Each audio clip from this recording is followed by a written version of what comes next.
On the morning of January 16th, 1984, a 50-year-old woman drove to her son's house in Aurora, Colorado, because he had not answered the phone. She had called once, then again 20 minutes later, then a third time, well past the point where everyone's still asleep, was a reasonable explanation on a workday. She let herself in with her own key when nobody answered the door. The house was silent in a way houses are not supposed to be at 8 in the morning. What she found inside answered every question about why nobody had picked up. Her name was Connie Bennett, and nothing about the rest of her life would ever sit completely still after that morning. Bruce Bennett was 27 years old, a Navy veteran with the kind of quiet discipline that does not leave a person after the uniform comes off. He had channeled that discipline into studying most evenings at the kitchen table, working toward a career as an air traffic controller. His wife Deborah was 26, warmer, quicker to laugh, the one who kept the household actually running underneath Bruce's study schedules and spreadsheets. They had met through her brother. They had two daughters. Melissa was 7 years old, 2 days away from turning 8, and had already made her opinions known about the birthday cake, the guest list, and exactly which cousins were currently on speaking terms with her. Vanessa was 3, too young to have opinions about any of it, but never far from wherever her older sister happened to be. Aurora, Colorado in the early 1980s was one of the fastest growing suburbs east of Denver. New subdivisions filling an open prairie almost as fast as builders could frame them. Families moved there for affordable starter homes, decent schools, and the feeling of arriving somewhere before it got too crowded. A year earlier, Bruce and Deborah had saved enough for a down payment and bought their first home together on East Center Drive. It was one house in a cul-de-sac of near-identical driveways, chain-link fences, and basketball hoops bolted above garage doors, where every other house held a family doing more or less the same thing, paying down a mortgage, refereeing sibling arguments, hoping the car started on cold mornings. The house had one habit nobody thought twice about. The garage door did not always get closed at night. Sometimes it stayed up, forgotten in the shuffle of groceries, homework, bath time running long. Sunday, January 15th, 1984, was an entirely ordinary evening. Dinner at the table, dishes stacked in the sink, a bath for Vanessa, Melissa negotiating unsuccessfully for 10 more minutes before lights out. Bruce meant to check the doors before bed the way he usually did. Outside, the temperature kept dropping the way it does on most January nights in Colorado. Inside, nobody was thinking about the garage door at all. By morning, it was the only thing anyone in that family's orbit would ever talk about again. When Connie Bennett walked through that front door, Bruce was near the stairwell. He had been struck with severe force to the head, and his throat had been cut. Deborah was in the bedroom, badly beaten. In the room the girls shared, Melissa had been killed and sexually assaulted. Vanessa, 3 years old, was found alive among the wreckage of that bedroom by a firefighter. She was rushed by ambulance to Children's Hospital in Denver, with injuries severe enough that doctors were candid with the family about how unlikely her survival actually was. Severe head wounds, brain trauma, a shattered jaw. She made it through emergency surgery, through a coma that stretched on for weeks, through a recovery that no one standing in that waiting room could promise would go well. Aurora Police Detective Stephen Connor was among the first officers to respond, with no way of knowing that this case would occupy a piece of the next 3 decades of his career. Investigators found the garage door standing open, the one point of entry nobody had thought to guard, because guarding it had never once seemed necessary before that night. There was no forced entry anywhere else. There did not need to be. Boot prints sat pressed into the fresh snow near the garage, leading away from the property and going cold almost as fast as the physical trail itself did. The murder weapon, believed to be a hammer based on the injuries, was gone. Whoever did this took it when they left. It was the one piece of evidence deliberately not left behind. Neighbors on the block heard nothing. Nobody saw a car that did not belong. Nobody remembered a single detail that felt, in that moment, like it could possibly matter. The tip line that opened in the days after filled with calls that led nowhere. Aurora investigators had no suspect, no clear motive, just an evidence box in a property room and a house on East Center Drive that people on the street started quietly avoiding after dark. What almost nobody standing in that house on January 16th knew, including the detectives working the scene, was that this was not the first time something very much like this had already happened. It was not even the third. The entire spree spanned just 23 days. 11 days before the Bennetts, on the night of January 4th, a couple named Kim and Jim Haubenschild were attacked inside their Aurora home, beaten with a hammer while they slept. Both survived, though neither one walked away the same person they had been. Kim's purse was found rummaged through and abandoned nearby. Whatever this was actually about, it was not about money. That same night, across town, a woman named Donna Home came home from grocery shopping and was ambushed the moment she stepped into her own garage. She was beaten badly and sexually assaulted. Her boyfriend found her later with a head wound serious enough to require immediate hospitalization. This time, the hammer was left behind at the scene. 6 days after that, on January 10th, a 50-year-old woman named Patricia Smith, an interior decorator who shared her Lakewood townhouse with her daughter and grandchildren, was attacked in the middle of eating lunch, beaten to death with a hammer, and sexually assaulted. Like at the home house, the hammer was left behind.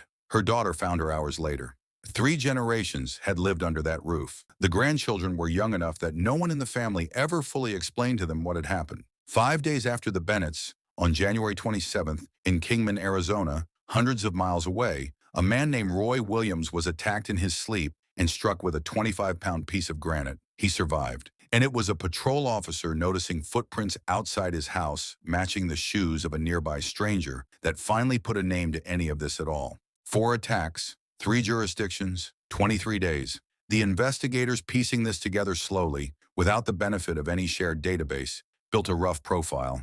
A young man, likely in his early 20s, physically capable, comfortable with manual labor. Each attack across those 23 days was slightly more violent than the one before it. A trajectory that ended on January 15th in the only outcome that kind of escalation was always going to reach. His name was Alex Christopher Ewing. He was 23 years old, a drifter picking up construction and odd jobs wherever he landed. Records showed he had obtained a Colorado driver's license the previous summer, proof he was not just passing through but living inside the metro area, working alongside people who had no idea what else he was doing with his evenings. Nobody in Arizona had any reason to connect him to Colorado.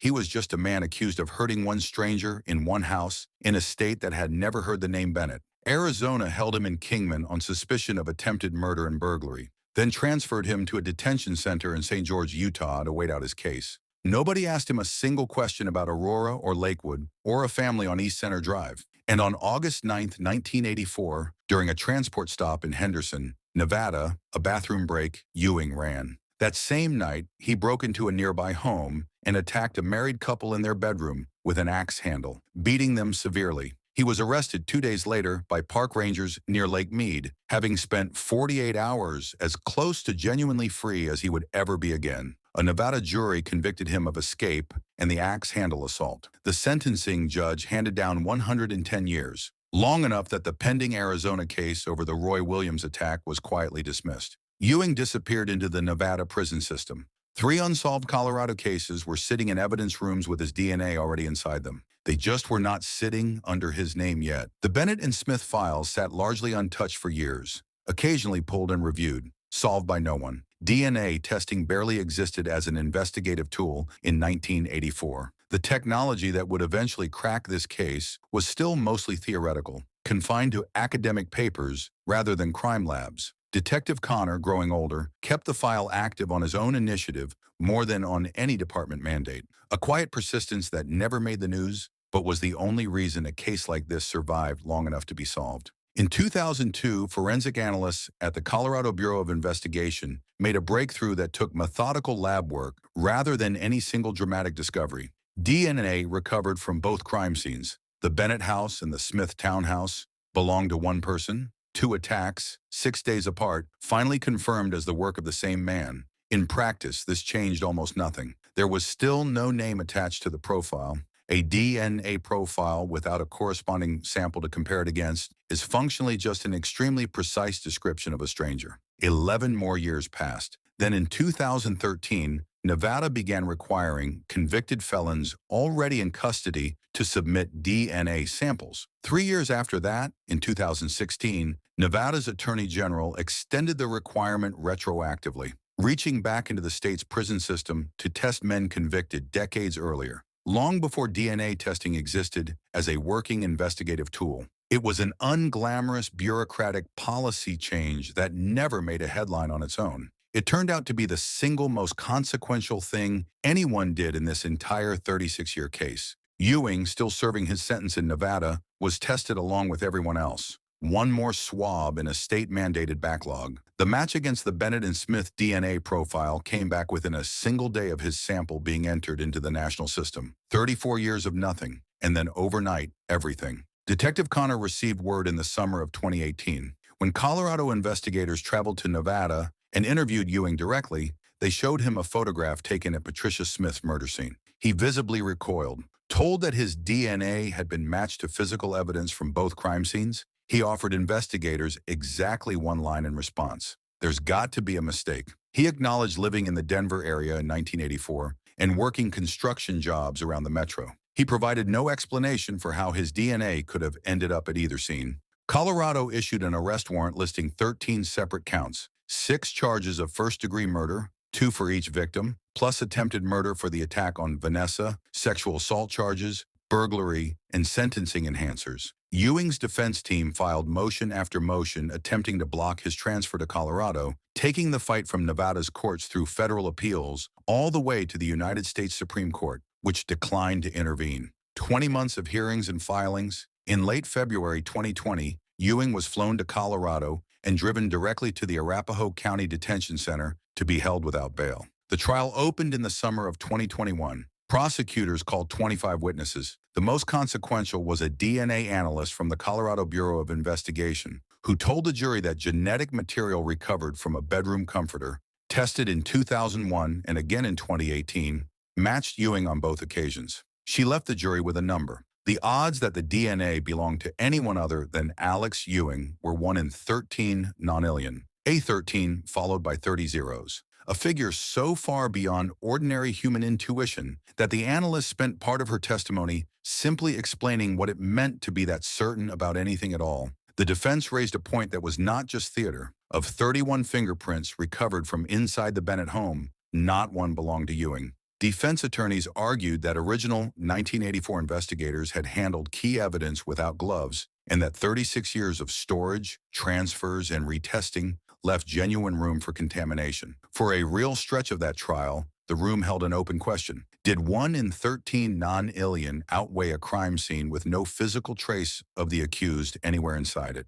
Both juries reached the same conclusion. The DNA settled it. On August 6, 2021, the Arapahoe County jury convicted Ewing on every count in the Bennett murders. 11 days later, the judge handed down 3 consecutive life sentences, calling the crimes among the most severe he had encountered in a quarter-century on the bench. The following spring, a Jefferson County jury convicted him separately for Patricia Smith's murder. Vanessa Bennett is a woman in her early 40s now, going by a married name. She still carries a metal plate in her forehead from the surgery performed the morning after she was found alive in that bedroom at 3 years old. She built a life around everything that night left behind. In the courtroom, decades later, facing the man responsible, she told the court directly. She said she did not just lose her parents and her sister that night. She lost trust in people. She lost her dignity. She lost the person she was supposed to become. Connie Bennett, well into her 80s by the time it was finally over, told reporters outside the courthouse that it felt like a weight had been lifted.